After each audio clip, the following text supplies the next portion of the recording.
This show is brought to you by NMDC Group.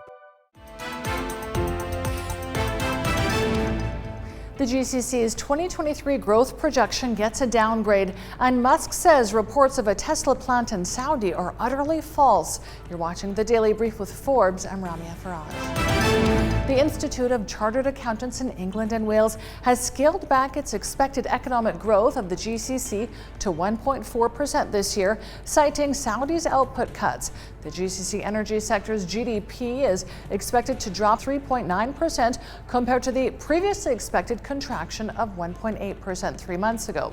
For Saudi Arabia, this year's oil GDP forecast has been downgraded from negative 1.9% to negative 5.6%, marking the weakest performance since 2009, excluding 2020.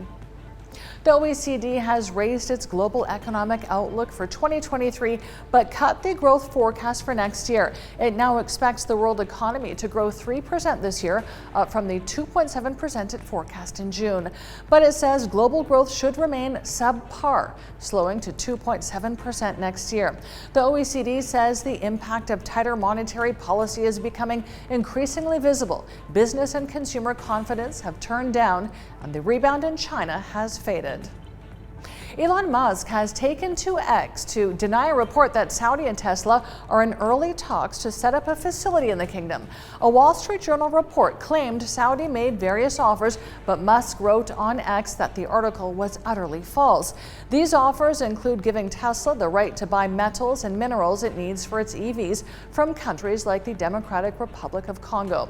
Saudi is a majority investor in EV startup Lucid Group. And staying with Musk, he's our biggest loser today on the Forbes Billionaires ranking, which tracks the daily ups and downs of the world's wealthiest people. Musk is down $6.5 billion and now is left with net wealth of $263.3 billion.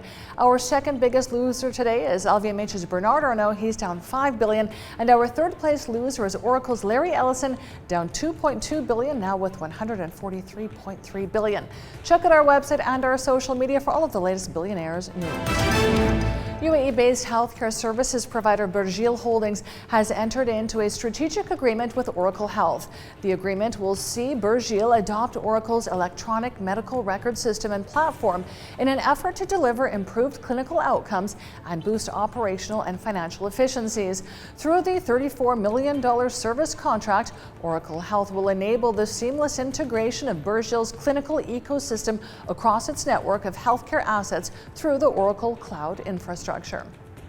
Asian stocks sank today as investors nervously await the Fed's interest rate decision tomorrow, and as inflation worries are exacerbated by oil's push towards $100. While the Fed is seen keeping rates hold tomorrow, there's uncertainty over its plans for the future. Some policymakers say more hikes are needed, while others want to stop at the current level. Tokyo led losses, while Shanghai, Mumbai, Bangkok, Seoul, Sydney, Singapore, Manila, and Wellington were all down. Hong Kong eked out a small gain. And Eurozone inflation slowed slightly in August. Eurostat has revised its previous figure, saying consumer prices fell to 5.2% in August from 5.3% in July. Eurostat said food and drink prices rose by 9.7%. Both figures are slightly lower than its previous data for August. Inflation is still far above the ECB's official target of 2%, despite an unprecedented series of rate hikes. I'm Ramia Faraj. This is The Daily Brief. Thanks for watching. See you tomorrow. This show is brought to you by NMDC Group.